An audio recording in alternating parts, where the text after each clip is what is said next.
Hi everyone, my name is Manny. Thank you so much for joining me today. Today we will be talking about how to afford traveling while you have kids. So as a provider, we're gonna give you guys some tips on how to afford practically any vacation that you wanna take, not only by yourself, of course, but with your wife and kids. So just to introduce myself, again, my name is Manny. My wife and I, we like to travel a lot, not only to different parts of the world, but also locally as well. We take a lot of road trips. We like to just travel along with the kids. And the reason for that is because we have this belief that just because you have kids doesn't mean that you have to limit your life. So I want to share with you all of the tips that we were able to acquire or come up with throughout our entire journey. So let's jump right into it. We have 6 tips that I want to share with you all today. In addition, I have a bonus tip right at the end. So make sure to stay all the way to the end of the stream in order to get those tips. And of course, if you have any questions, go ahead and post them. I'm monitoring my feed right now. And of course, any type of questions that you have, I'll be here. So let's jump right in. So we have 6 tips, and the first thing I want to say is if you are very serious about traveling and taking a lot of vacations with your family, what you really have to do is, and this kind of jumps into tip number 1, is you have to set vacation as a priority in your life. What that means is essentially you want to make sure that vacation is just as important as maintaining the bills, as as one of the essential parts of your life. So this has to happen before anything else. You have to set your mind to the game, because the way that you set your mind frame is going to determine how well you're going to be able to plan accordingly for vacation. So make sure that that is at its core. If you really want to vacation and kind of take trips with your family, you have to make it a priority in your life. And that's why tip number 1 is really your mindset. Make sure that you have a winning attitude towards basically taking vacation. So before we continue, by the way, if you guys can, please click the subscribe button and the bell button. I would love to make more videos like this, especially with my wife. She has a lot of awesome tips about traveling with kids. So please go ahead and subscribe to us. We're fairly new and we would like all the support that we can get. So now that you have your mindset determined, and yes, you want to go ahead and take the most awesome vacation that you can with your family, now comes the actual part of making that happen, right? And it jumps right into tip 2, which is don't just dream, be very realistic with your expectations. And by that, what I mean is, if you're not a CEO of a company, don't aim to go to the 6 stars hotels and things like that. Traveling with kids, it does require a certain level of sacrifice to luxury in a sense. You have to look more for comfort and feasibility rather than just, luxury and things like that. So one of the things that I want to suggest to everyone is be very realistic with your expectations. The whole purpose of traveling is not to, engulf yourself with like resorts and things like that. It's to experience life through the eyes of the locals. So that's one aspect of being realistic. The other aspect is you want to make sure that your planning is coinciding with the time that you want to take your vacation, right? Because for instance, if you just wake up one day and you just want to take a vacation, but you have no money saved, well, then chances are that vacation is not going to happen, right? And it goes into that vicious cycle that, it's never going to happen because you never save up enough money and things like that. In order to be realistic with your expectation, make sure that you're planning your vacation way ahead of time. You want to make sure that you're building up to the moment that you can afford this vacation. As the title of this video says, I want to make sure that you're going on vacation debt-free. That at the time that you're going on vacation, you have no debt to worry about and you can actually enjoy your vacation, right? So be realistic with your expectations. If you're planning on going on vacation, minimum, I would say with a family, 6 to 8 months of planning on a regular budget, at least here in the US. So you want to make sure that you are giving yourself enough time to build up that budget and build up that savings in order to be able to enjoy your vacation debt free. So, kind of jumping now into tip number 3, which is plan way in advance. And this has a lot of advantages. It's not only about essentially just, you know, the money aspect, but also you're able to get a lot more deals and a lot more comfort the earlier you plan your vacation. So by that, what I mean is, if you go ahead and book your vacation for next week, well, the airlines are going to charge you a premium because you're booking a flight too close to the departure point. So you're wasting money by waiting to book, right? So the whole name of the game is you want to book your vacation as early as possible. I would say 6 months if you can. Months in advance would be the ideal. Of course, it all depends on feasibility and things like that. In addition, because you're traveling with kids, you have to be very mindful of the seating arrangement within the airplanes. Airplanes are very, very tight.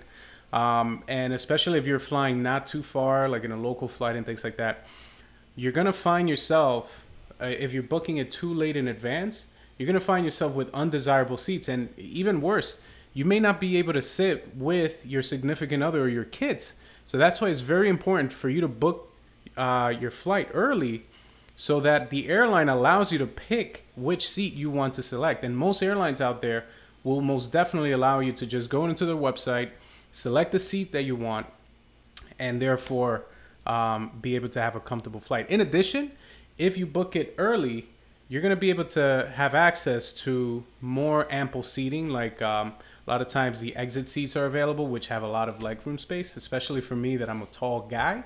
Definitely legroom is an issue for me.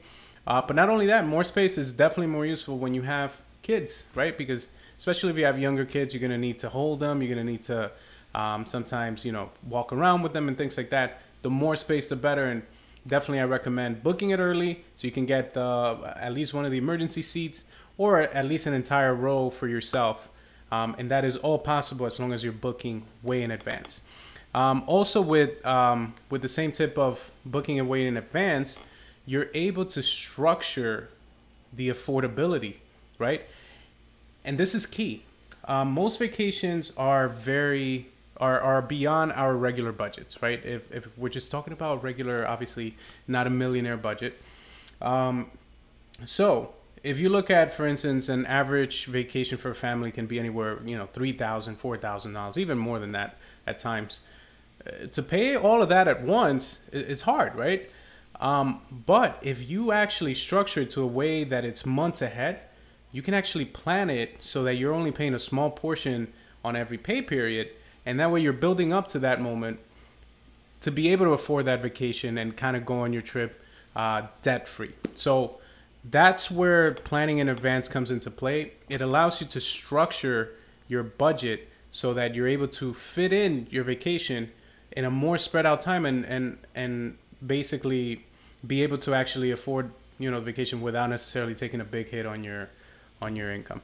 So now that you've planned way in advance and you've planned your budget and you said, okay, every pay period I'm going to dedicate this amount for my vacation.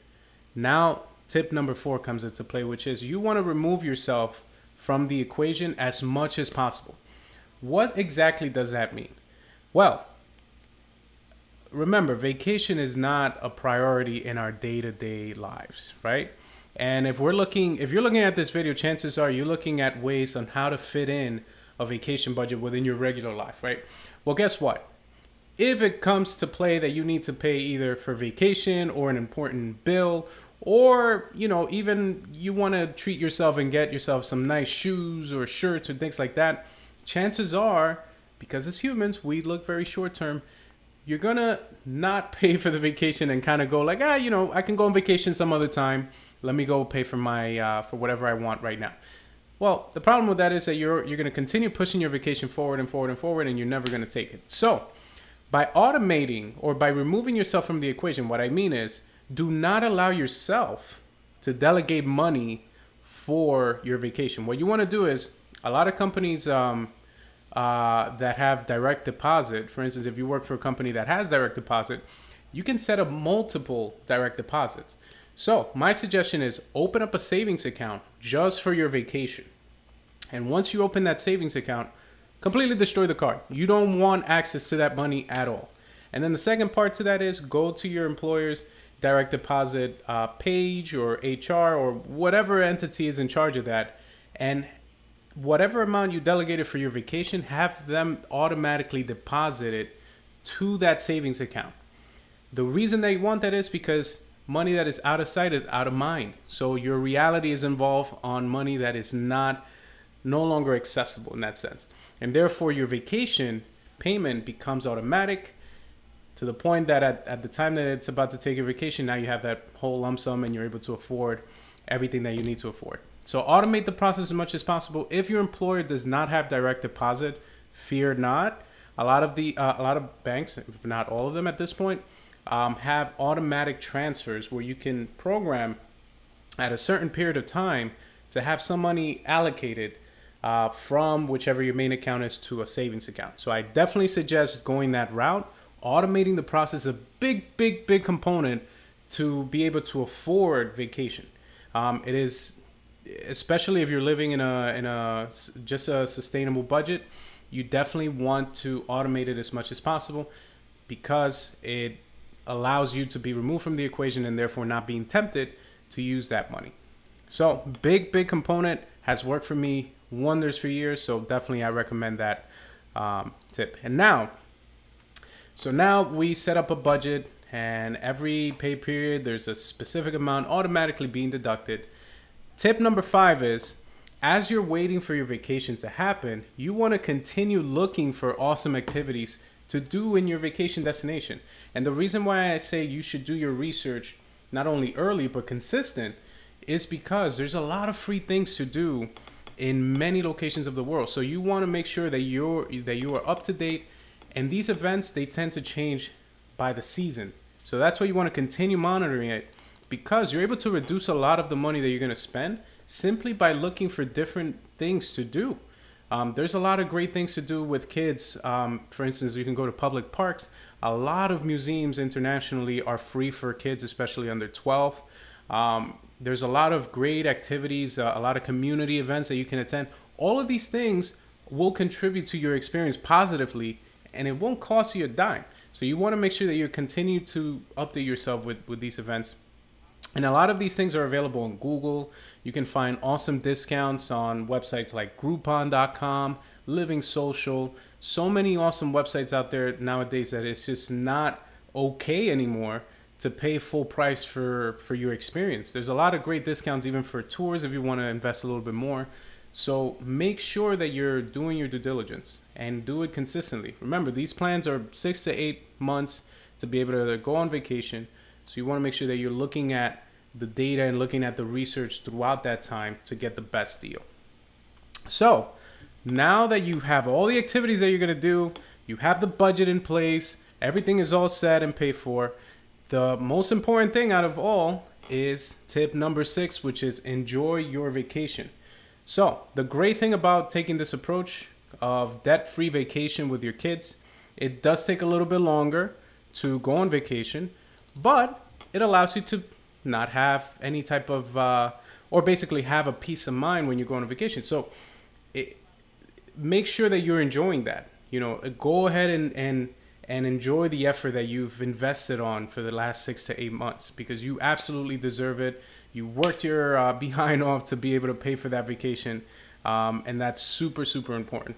Now, a lot of my friends ask me, well, Manny, that's all in good, right? I'll save 6 to 8 months, I'll book my vacation, but in order to get a desirable flight, usually I got to wait a few months more, because if you book the flight too close, you won't be able to get the financial benefits of it, right? So I have a bonus tip for you all. And that is a very cool website which allows you to book your vacation with the current prices or current flight prices, but instead of paying full price, you only have to pay a deposit. And this is where the bonus tip comes. if you go to deltavacations.com and essentially select your departure point and arrival point, it'll allow you to select your flight. It will allow you to select the hotel that you're looking to book. And the best part of all, when you go to the page to pay, instead of paying full price, it also allows you to pay a deposit. So the advantage of this is that you keep the same price as if you're paying full price, but you don't have to pay it all at once. You can pay a deposit. They'll give you a date, which is usually 30 days before your departure point, to pay the rest. So what that allows you to do, for instance, if you have a flight package with all your kids that costs $3,000, let's say, and you book it through Delta Vacations, they'll ask for a small deposit of $500. Let's say if you're booking it 6 months in advance. So that'll give you 6 more months to be able to come up with the $2,500, right? And essentially all you have to do is apply tips 1 through 6. Go ahead and set up your budget, automate the process, make sure that you're in compliance with all of the payments and things like that. And then by the time that the lump sum is due, you'll be able to have the money because you have saved up for the last few months to pay for it. So with all of this, I would like to conclude it. Thank you so much, everyone. I see that Melissa, thank you for tuning in. She's in the audience. Thank you so much. Go ahead, guys, and apply these tips. There's no excuse not to go on vacation with kids in 2019. It's just a matter of ensuring that you're planning this accordingly and not having unrealistic expectations that you're going to vacation next week or the week following. That's how people get into debt. You know, you never want to take a loan for vacation. There's definitely plenty of time to be able to plan your vacation accordingly in order to be debt-free, be able to enjoy your time, be able to have maximum fun for the least amount of money. So thank you so much, everybody, for tuning in. If you have any questions about traveling tips, definitely put them in the comment box. Go ahead and click the like button. Make sure to subscribe, click the bell button, as we're going to have a ton of more tips on how to travel with kids, how to travel as a family, not only on air travels, but also on road trips as well. So thank you very much, everyone, for tuning in. Have an awesome evening. Bye.